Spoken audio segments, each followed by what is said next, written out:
Welcome to PDTV. YSRCP కేంద్ర కార్యాలయంలో ముఖ్యమంత్రి వైఎస్ జగన్మోహన్ రెడ్డి జన్మదిన వేడుకలు ఘనంగా నిర్వహించారు. కార్యక్రమంలో పార్టీ రాష్ట్ర ప్రధాన కార్యదర్శి సజ్జల రామకృష్ణారెడ్డి, మంత్రి మెరుగు నాగార్జున, ఎమ్మెల్సీలు లేల అప్పిరెడ్డి, కలపరతారెడ్డి, ఎంపీ నందిగాం సురేష్, పలు కార్పొరేషన్ల చైర్మన్లు, డైరెక్టర్లు హాజరయ్యారు.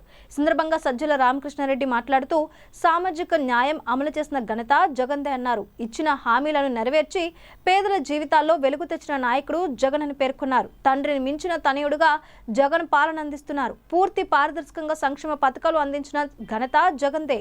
అవినీతికి తావు లేకుండా అర్హత ఉన్న ప్రతి ఒక్కరికి సంక్షేమ పథకాలు అందించాం అని సజ్జల పేర్కొన్నారు. తండ్రికి మించిన తనయుడుగా జగన్ పేరు తెచ్చుకున్నారు. పేదల చెయ్యి పట్టుకుని నడిపిస్తున్నారు. ప్రతి గ్రామంలోనూ సచివాలయాలు, రైతు భరోసా కేంద్రాలు, ఆసుపత్రులు ఇలా అన్ని అందుబాటులోకి తెచ్చారు. అన్ని కళ్ళ ముందే కనిపిస్తున్నాయి. చంద్రబాబు హయాంలో జన్మభూమి కమిటీల పేరుతో దోచుకున్నారు. జగన్ పాలన పారదర్శకంగా జరుగుతోంది. వచ్చే ఎన్నికల కోసం మారి శక్తులు మళ్లీ ఏకమయ్యాయి. గతంలో మోసం తప్ప ప్రజలకు ఇంకేమీ చేయలేదు. ప్రజల కష్టాలు కన్నీళ్లు చూశానని లోకేష్ అంటున్నారు. మరి మంత్రిగా చేసినప్పుడు అవి కనబడలేదా? అధికారంలో ఉన్న మిమ్మల్ని ప్రజలు ఈడ్చుకొట్టారు.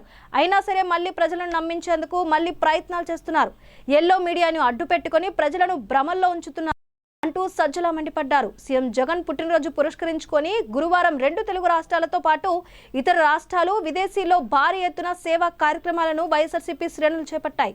ఇందులో భాగంగా రాష్ట్రంలోని అన్ని నియోజకవర్గాల్లో మొక్కలు నాటడంతో పాటు అన్నదానం, వస్త్రదానాలు చేస్తున్నారు. ఆసుపత్రుల్లో రోగులకు పండ్లు పంపిణీ చేస్తున్నారు. రక్తదాన శిబిరాలు కూడా రాష్ట్ర వ్యాప్తంగా నిర్వహిస్తున్నారు. సోషల్ మీడియాలో సీఎం జగన్ కు శుభాకాంక్షలు వెల్లువెత్తుతున్నాయి.